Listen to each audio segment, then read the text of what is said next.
Hello, geometry students. Today we're going to be covering page 33 and 34 in your book, which are conditionals, if-then statements.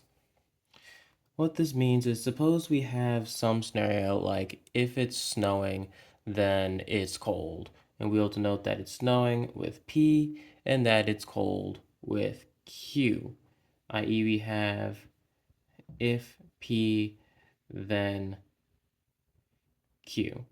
We can all agree that this statement is true, i.e. if it's snowing, we know it's cold, because it can't be snowing without it being cold.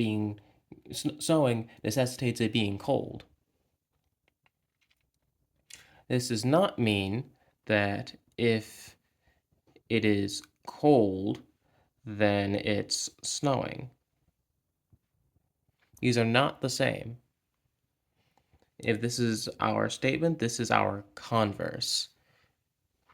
And we can represent this even better with a truth table. That is something not covered in your book, but we're going to cover it because it makes something slightly more clear later. I should note that this part of the if-then statement, the part that comes right after if, is called the hypothesis, and the part that comes right after then is called the conclusion, i.e., suppose we have this, then we can conclude that. If P, then Q. So what we're going to make are two truth tables. This arrow denotes if P, then Q. This arrow denotes if Q, then P. These are what the arrows mean. And this little tilde above the P's and above the Q's mean not, i.e. this would read as not P, and this would read as not Q. Things are either true or they are false in math. So if P is true, then not P is false. If not P is true, then P is false. Pretty simple. True values in a truth table are denoted with a 1, and false values are denoted with a 0. And we are going to make truth tables by looking at a bunch of different scenarios and seeing when the statement holds. i.e., if the statement could hold, we would denote a 1, and if the statement could not hold, we would denote a 0, or we would write a 0. We would write a 1, we would write a 0. So if we know that if P, we guaranteed Q, and we know that P is true, can Q be true? Yes. In fact, Q must be true. If P is true, could Q not be true? Well, no, because P guarantees Q. So this would be a 0.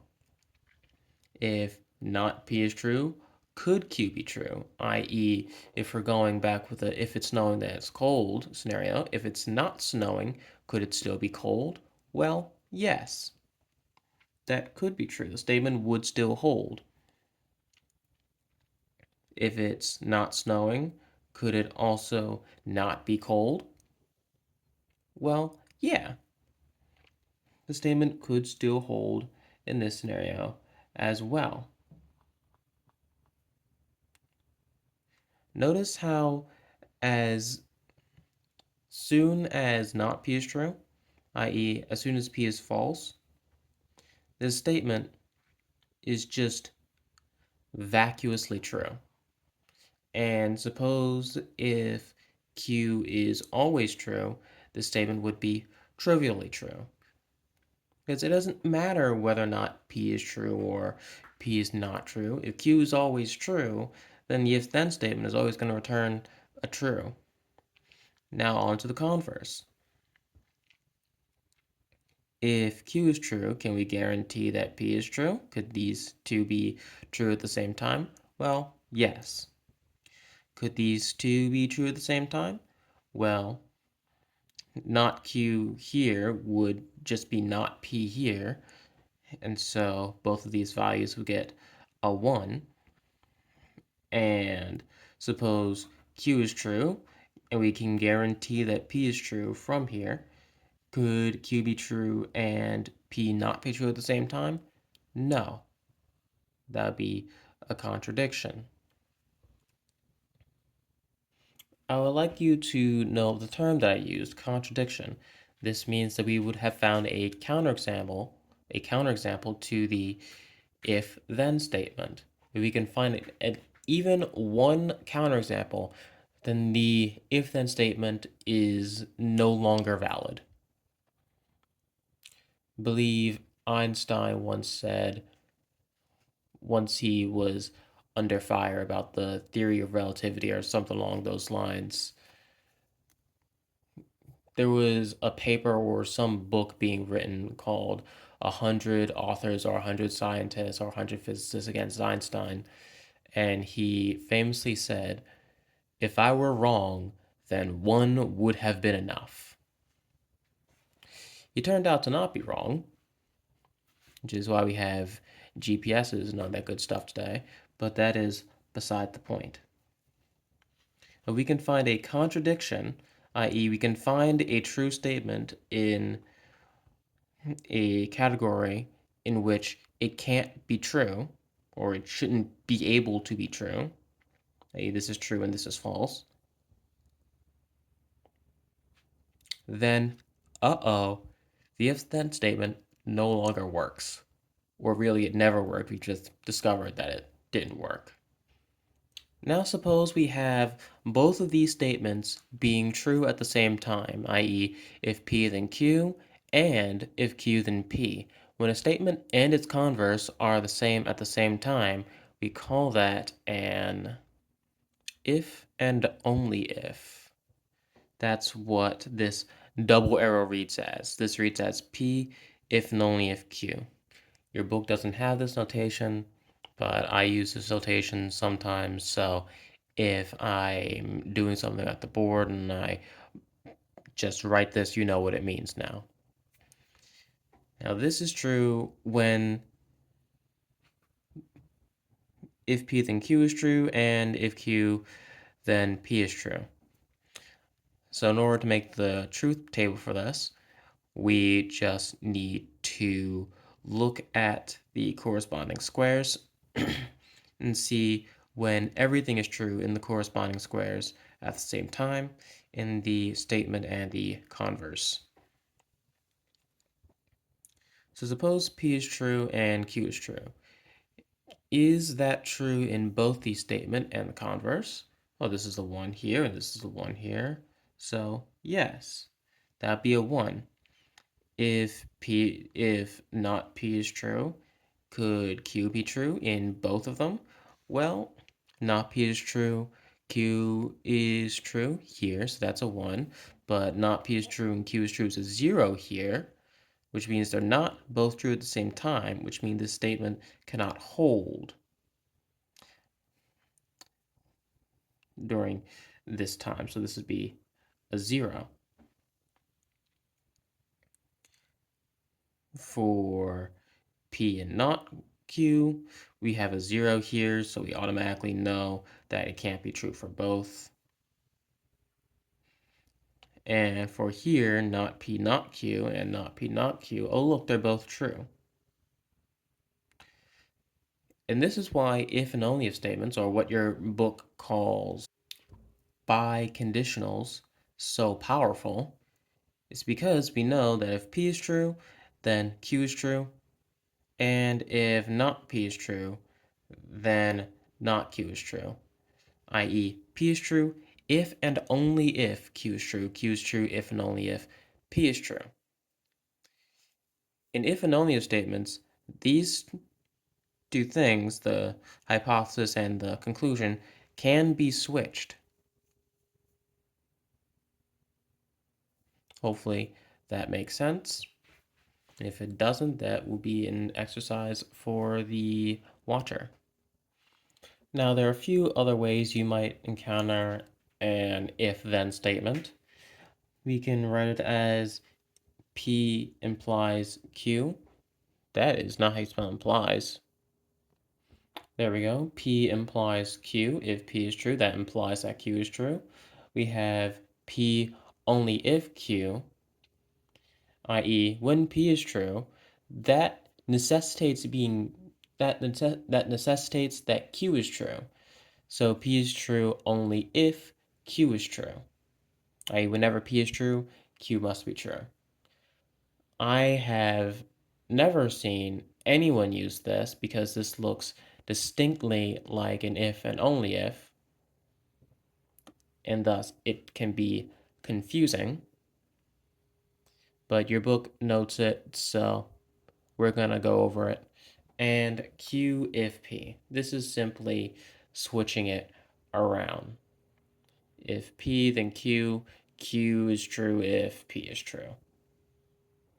By the way, we should note that we are on page 34 of your book. This is classroom exercise 1 on page 34, and it asks us to find the hypothesis and the conclusion.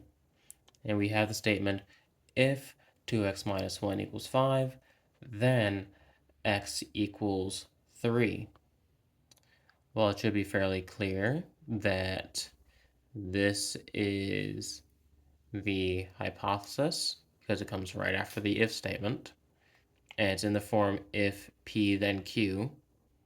And this is the conclusion. Note that we can get the conclusion from the hypothesis. In this case, we can also get the hypothesis from the conclusion, but that's beside the point. There are other exercises here. They're of the same flavor. They're all pretty simple. But now let's move on to finding counterexamples. Here we have a false statement. The statement claims that if segment AB is congruent to segment BC, then segment B is in the midpoint of AC. Now there is a scenario in which this is true, but we cannot guarantee that this scenario, that this hypothesis makes this condition true, or I should say makes that condition true, because we can find a counterexample, and rather easily actually. Congruent, in this case, just means of the same length.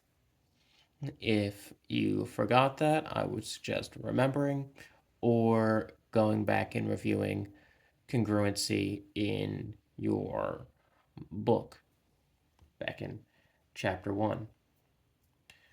Anyways, we just need to, in order to disprove the statement and find a counterexample, we need to find two segments, AB and BC, such that they are both congruent, or such that they're congruent, and B is not in the midpoint of AC. And that just looks like this. You have A, B, and C. Have this be A, B, and C. This is the line segment AC, and B is not in the midpoint of A and C, or it's not in the midpoint of the segment AC, while AB and BC, those line segments are both congruent. Note that it's still on this equidistance line, so past things don't really go away. Now, this you should pause the video and try on your own. It's not that hard. We just need to find a counterexample to the statement. If a number is divisible by 4, then said number is also divisible by 6, i.e., we need to find a number that is divisible by 4 and not divisible by 6, i.e., when we take that number and we divide it by 4, we get an integer, and when we take that same number and we divide it by 6, we do not get an integer. Now, there are numerous numbers that make this work. 32 comes to mind, but I feel the simplest one Good mathematicians are extremely lazy. I feel the best counterexample to this problem is the number 4. 4 is divisible by 4, obviously, but it's not divisible by 6, obviously.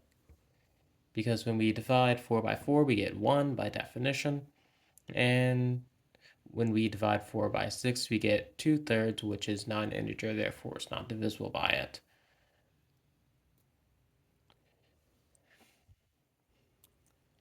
Now we move on to question 12 of the classroom exercises, which asks us to state the converse of a conditional. This statement is, if today is Friday, then tomorrow is Saturday. We simply need to find the hypothesis and the conclusion. The hypothesis is, if today is Friday, the conclusion is then tomorrow is Saturday. And the converse would simply switch these around, i.e., if tomorrow is Saturday, then today is Friday. Tomorrow is Saturday, today is Friday. That would be the converse of this statement. Question 16, which I found mildly interesting, is to give an example of a false conditional whose converse is true.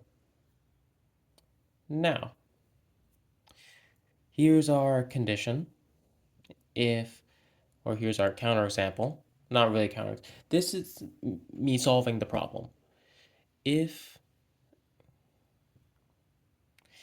if some number x is even, then it takes the form of x equals 2 to the n for some integer n greater than 0. The reason I put greater than 0 is because 2 to the 0 is 1, which is not even. And we just need to look at a counterexample and say, suppose x equals 6. Oh, look, this doesn't take the form of 2 to the n for some integer n, but it's also even, so it's false. However, the converse, if x equals to the n for some integer greater than 0, well, if x equals to the n for some integer n greater than 0, then x is even, with even being defined as being 2 times some integer. And we can prove that. Suppose x equals 2 to the n. We have proof. Suppose x equals 2 to the n for some n greater than 0. Then we can simply say that x equals n multiplied by 2 to the n minus 1, because we know how exponents work. We know that this is an integer because the integers are closed under multiplication. So this is 2 times some integer, and so x is even. And my QED symbol is a check mark. Others use an open box. Others used a black box. QED is Latin for quantum or quod erat demonstratum. I believe that's how that Latin phrase goes. Or it's Greek. I forget what language it is. And it basically translates to, and so it has been demonstrated, or something like that. It just means it's true, and so it's true. Anyways, that's going to be it for this video. Hope you find this helpful in any way, and have fun.